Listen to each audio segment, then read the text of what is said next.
हाँ जी, good morning and welcome back. Section 39 करना था आज हमने। Section 39 is about allotment of securities. कहता अगर आपको सिक्योरिटीज को अलॉट करना है तो क्या क्या कंडीशंस का सामना करना पड़ेगा। बेटा बेसिक कंडीशन तुम प्लस 2 में भी कर चुके हो। सबसे पहले क्या रिसीव हो जानी चाहिए तुम्हें? Minimum subscription. यार मिनिमम सब्सक्रिप्शन क्या होती है? 90%। याद आया ना? गलत है सर। कंपनीज एक्ट ना ना ना, कंपनीज एक्ट को पढ़ो यार, पढ़ना सीखो। कंपनीज एक्ट बोला जो तुमने प्रोस्पेक्टस में लिखी है मैं उसी को क्या मानूंगा? Minimum subscription. और एज में बी स्पेसिफाइड बाय सेबी। अब सेबी ने 90% बताई हुई है। सेबी ने कितनी बताई हुई है? 90। तो ऑब्वियसली तुम प्रोस्पेक्टस में कितनी लिख पाओगे? 90 या 90 से ज्यादा? कम नहीं सर। इस पर परसेंटेज पर क्वेश्चन आएंगे ना? कभी भी नहीं आएंगे। तो हाँ जी, what shall be the minimum subscription? कहता कंपनी तभी अलॉट कर पाएगी अनटिल द कौन सी amount? Amount stated in prospectus as minimum subscription has been received. और जितनी एप्लीकेशन मनी थी मिनिमम, वो हमें कैसे रिसीव हुई है? By cheque. एक तो बात आती थी मिनिमम सब्सक्रिप्शन की, दूसरा अमाउंट ऑफ एप्लीकेशन मनी की बात आती थी। एप्लीकेशन मनी मिनिमम कितनी होनी चाहिए? जल्दी बोलो। तुम लोगों ने पढ़ा होगा 25% भी कहीं पढ़ा होगा, शायद शायद 5 भी पढ़ा होगा। अब कंपनीज एक्ट कितनी बोलता है? 5% ऑफ फेस।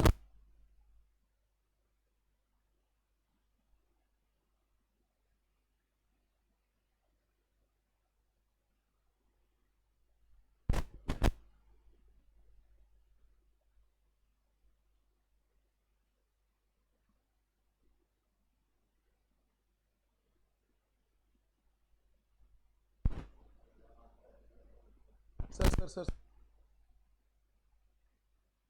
जब आप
ये बच्चा निकल गया फिर।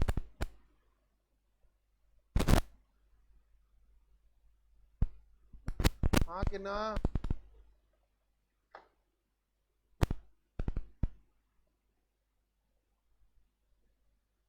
Next, return of allotment. Allotment की return in same bank account. जैसे देवांश जी ने अपने नाम पे अप्लाई किया तो देवांश जी के बैंक अकाउंट में जाएगा, देवांश जी के बैंक अकाउंट में नहीं जाएगा। सही है? हाँ कि ना? एक्स के वाई के ना। कल को तो आप ही एप्लीकेशन दोगे, मैं कर नहीं पाऊंगा। कंपनी में एक अलॉटमेंट करनी पड़ेगी। रिटर्न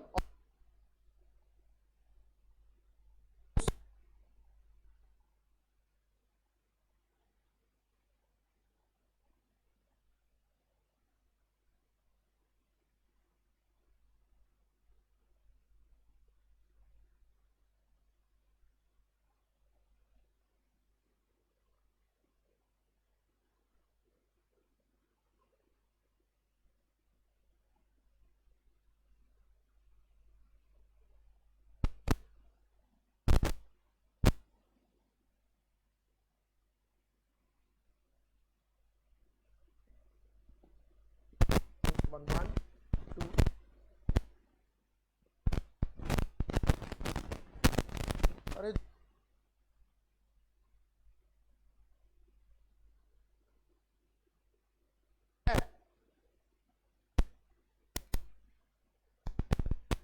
नेक्स्ट देखो,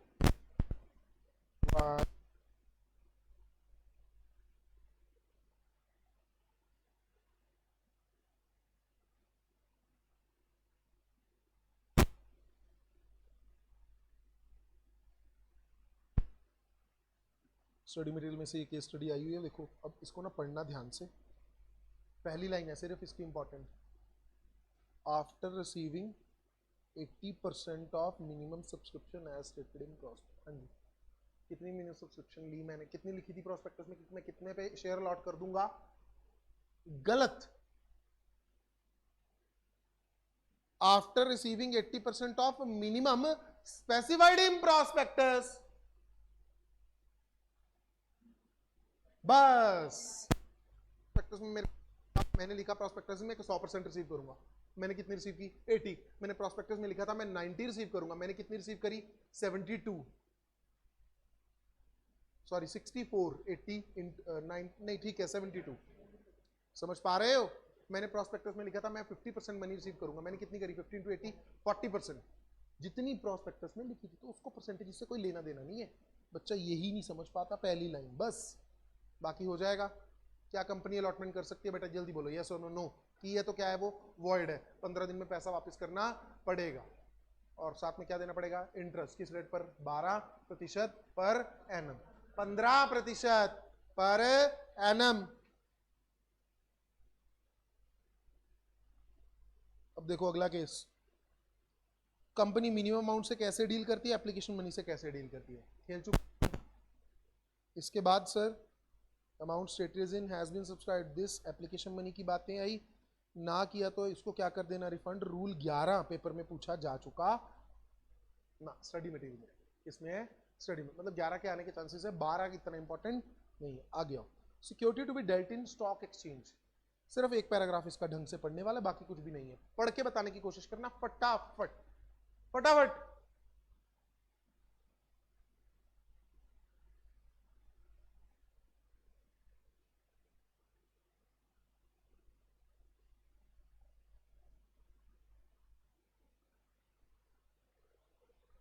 I don't know, I will clarify it, आप पहले कर लीजिए,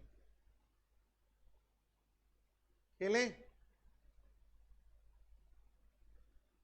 Every company making public offer shall, before making offer, make an application to one or more recognized stock exchange and star mark कर लो इस पे, बच्चे को ये दिखता ही नहीं है, छोटा सा है ना, and obtain permission for the securities to be dealt within such a stock exchange or exchanges है, मतलब अप्लाई प्लस ऑब्टेन परमिशन।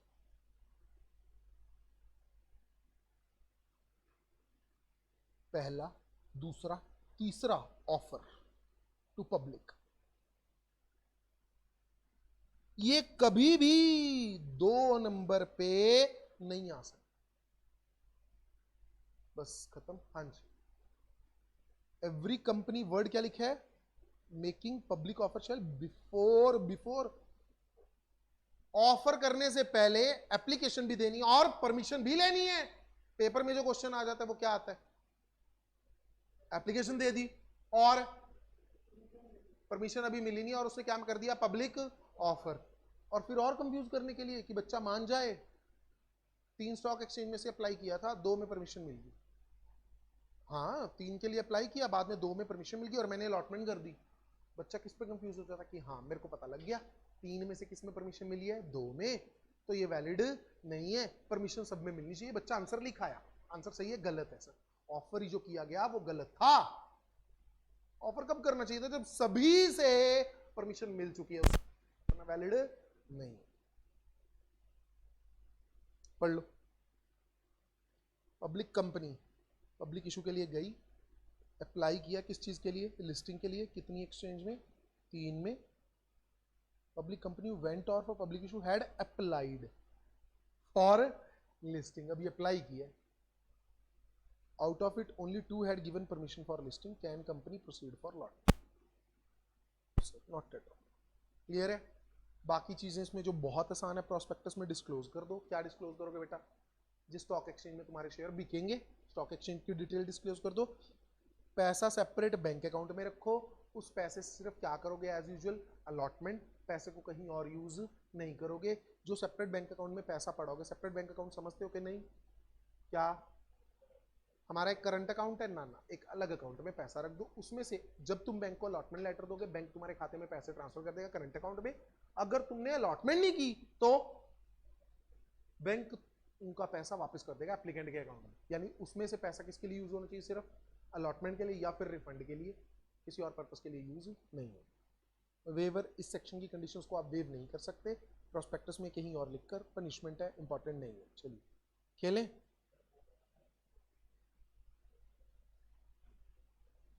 ना ना ना, वहां पे भी वर्ड जो था, बच्चा वही तो कंफ्यूज हो रहा है। बच्चा 80% पे रह जाता है। 80% क्या लिखा उस of amount stated in prospectus है कितनी, वो मुझे बताया नहीं। तो मेरे को फीलिंग लेने की जरूरत क्या है? जिस पॉइंट पर क्वेश्चन ही नहीं आता, मैं उस पॉइंट को क्यों देखता रहूं? अदरवाइज तो बेटा आप इस चैप्टर को पढ़ते हो, इतना बड़ा चैप्टर है ये, अगर मैं सभी की प्रोविजन साथ में अटैच करनी शुरू करूं। रेड हेरिंग प्रोस्पेक्टस तुम बोल देते हो बेटा, पहले वो प्रोस्पेक्टस रहता है सेबी की साइड पे, सेबी के पास रहेगा, ओपन रहेगा डिस्कशन के लिए। उसमें अगर सेबी को कुछ चेंजेस लगती हैं, परमिशन देगा तो तुम उसे इशू कर सकते हो, नहीं परमिशन देगा गया तुम्हारा प्रोस्पेक्टस। और इतना कुछ हमने थोड़ी पढ़ा है। अंडर राइटिंग कमीशन आसान है, बहुत आसान है, पेपर आ जाता है, फ्री के नंबर है बेटा। अंडर राइटिंग कमीशन सुनते रहो सुनते रहो सुनते रहो। इसमें सिर्फ मेन चीजें क्या है? शेयर 5%, डिबेंचर 2.5%, बस। देखो अब इधर अंडर राइटिंग कमीशन किसको पे करनी है? अंडर राइटर जिसके साथ मेरा एग्रीमेंट हुआ है राइटिंग में, जिसके साथ एग्रीमेंट किसमें हुआ है? राइटिंग में। उन शेयर पर कमीशन देनी है जो शेयर पब्लिक को ऑफर किए। जो पब्लिक को ऑफर नहीं किए उन पर कमीशन नहीं दूंगा। यानी अगर मैंने कोई शेयर प्राइवेटली प्लेस कर दिया, अंडर राइटर को कमीशन दूंगा ना? अंडर राइटर प्लेस करवा रहा है, फिर कमीशन मिलेगी। पब्लिक को ऑफर नहीं किए तो कोई कमीशन नहीं मिलेगी। कमीशन देने के लिए पहली कंडीशन क्या होना चाहिए? Written agreement. क्या होना चाहिए? Written agreement. अच्छा, उसके बाद सर इनका जो रेट ऑफ कमीशन है that shall be maximum 5% in case of share और 2.5% इन केस ऑफ डिबेंचर्स और as specified in article whichever is lower. यहां पर ये गरीब क्वेश्चन बना देता है, कहता आर्टिकल में लिखा था 2, डिबेंचर्स के लिए आर्टिकल में कितना लिखा था? 2%। कंपनी कहती कंपनीज एक्ट में लिखा है 2.5%। कंपनी कमीशन देना चाहती है, क्या वैलिड है? ना सर, बिल्कुल वैलिड नहीं है। द रेट इज आइदर 2.5% और as specified in article whichever is lower. Similarly share का क्वेश्चन बन जाता है। इसके बाद सर ये कमीशन किस पैसे में से देनी है? क्या दे दो? कमीशन। सर प्रॉफिट नहीं है मेरे पास, नई कंपनी है, आईपीओ था मेरा, अब तो बेटा जो पैसा आया शेयर होल्डर का क्या उसमें से भी दिया जा सकता है? Yes. So either out of the profits और out of the either out of the profits or out of the proceeds of the issue। किस फॉर्म में दे सकते हैं सर? क्या कैश के द्वारा ही देनी जरूरी है? ना, किसी भी तरह दी जा सकती है। In the form of cash, in the form of shares, in the form of building, flat, कुछ भी दे। खत्म? हाँ जी। और जैसे ही तुम कमीशन दोगे, ये कॉन्ट्रैक्ट है जो तुम्हारा, क्या है जो कॉन्ट्रैक्ट? कौन सा कॉन्ट्रैक्ट? अंडर राइटिंग वाला जो हुआ उसकी कॉपी आरओसी को डिलीवर कर। इसके लिए आर्टिकल में ऑथराइजेशन चाहिए? यस। ये देख लो गरीब गरीब से कितने क्वेश्चन आए हुए। स्टडी मटेरियल 2 क्वेश्चन आ, फ्री के नंबर। ये भी ना कर पाए बेटा फिर दिक्कत है, हो जाएगा। अब एक ही टॉपिक मेरे पास, कौन सा? प्राइवेट। अरे इतना बड़ा, हाँ डायग्राम दे रखी है। यस सर, उसमें से ही करेंगे। ठीक है। अबाउट इरेगुलर अलॉटमेंट, इंपॉर्टेंट है ये भी क्वेश्चन। इरेगुलर अलॉटमेंट मतलब स्टडीमेट वालों ने डायरेक्टली तुमसे पूछा, कहता what do you mean by irregular allotment? क्या तुम कहते हो इस सेक्शन के अंडर अलॉटमेंट कर लो, इस सेक्शन के अंडर अलॉटमेंट कर लो, इसके अंदर तुमने कोई भी सेक्शन की प्रोविजन तोड़ी, वो क्या कहलाएगी? Irregular allotment. तो ये कहीं एक जगह नहीं दे रखा, दिक्कत ये है हर सेक्शन के एंड में ये लाइन दे रखी है। कि ये अलॉटमेंट करनी है तो ये बात सुनो, अलॉटमेंट करनी है तो ये बात सुनो। तो मेरे को वो सेक्शन के एंड वाली लाइनों को मैंने इकट्ठा किया। आ जाओ कौन कौन से केसेस में। सेक्शन 23 को अगर मैंने तोड़ा, कैसे कैसे कैसे, पब्लिक ऑफर कर दिया और क्या इशू नहीं किया, प्रॉस्पेक्टस। कौन सी अलॉटमेंट है बेटा, इरेगुलर। सर मेरे को फाइन भी याद करने ना, ये जो बच्चा दिल से कर सकता है वेल एंड गुड, नहीं कर सकता कोई दिक्कत नहीं, इंस्टीट्यूट ने भी नहीं दी। उसके बाद सर सेक्शन 26, सेक्शन 26 में कंटेंट्स ऑफ प्रॉस्पेक्टस, कल क्या क्या था, कंटेंट्स ऑफ प्रॉस्पेक्टस और उसके लीगल रूल। तो यानी कि अगर मैंने प्रॉस्पेक्टस के कंटेंट सही नहीं लिखे, मैटर बीच में नहीं है, तो भी किसकी कॉन्ट्रावेंशन है, सेक्शन 26। सेक्शन 26 की कॉन्ट्रावेंशन है बेटा, अलॉटमेंट क्या है, फिर से इररेगुलर, हाँ के ना। कॉपी डिलीवर नहीं की, किसको, आरओसी को। कब करनी थी, 26 ने क्या बोला था, ऑन और before date of registration. Red herring था 3 days बिफोर, रेड हेरिंग था 3 days बिफोर। 26 ने क्या बोला था, ऑन और बिफोर डेट ऑफ रजिस्ट्रेशन। 39 को तोड़ा, 39 में क्या था, मिनिमम सब्सक्रिप्शन अगर रिसीव नहीं हो और तुमने अलॉट कर दी, या फिर एप्लीकेशन मनी कितनी है 5% या सेबी वाली परसेंटेज से कम, या फिर रिटर्न ऑफ अलॉटमेंट नहीं भरी, ये सब क्या है, इररेगुलर अलॉटमेंट। तो सेक्शन 40 अभी तो किया, स्टॉक एक्सचेंज वाला, परमिशन लिए बिना लिस्टिंग की, तुमने क्या कर दिया, पब्लिक ऑफर, या फिर पैसा सेपरेट बैंक अकाउंट में नहीं रखा। आसान है, ये लो इसका क्वेश्चन आया हुआ।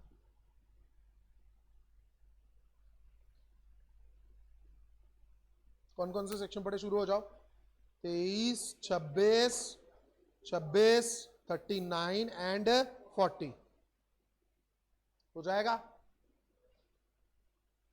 Variation in terms of prospectus section 13 किया था, सेक्शन 13 याद है, कौन सा, चेंज इन मेमोरेंडम, बिल्कुल सही। ऑल्टरेशन ऑफ मेमोरेंडम करनी है तो मेरे को क्या क्या फॉलो करना पड़ेगा, उसके लिए क्या क्या कंडीशंस है।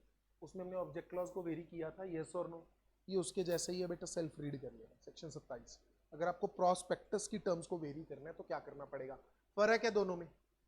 प्रोस्पेक्टस की टर्म्स मतलब आज जो पैसा लिया मैं तो सिर्फ वो टर्म्स वेरी करनी है, लेकिन वो टर्म्स मेरे ऑब्जेक्ट क्लॉज में हैं। ऑब्जेक्ट क्लॉज चेंज हो रहा है तो मैं किसकी तरफ जाऊंगा, सेक्शन 13। तो इसको read with section 13।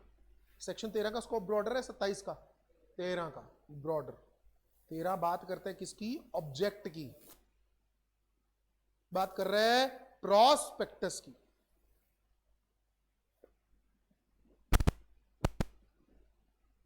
Public offer demat form में होना चाहिए बेटा, ये कुछ ज्यादा इंपॉर्टेंट नहीं है, रीड ओनली मार्क कर लेना, हो जाए। लास्ट टॉपिक कौन सा बचा, प्राइवेट प्लेस, ठीक, करते हैं उसे नेक्स्ट लेक्चर में। Thank you.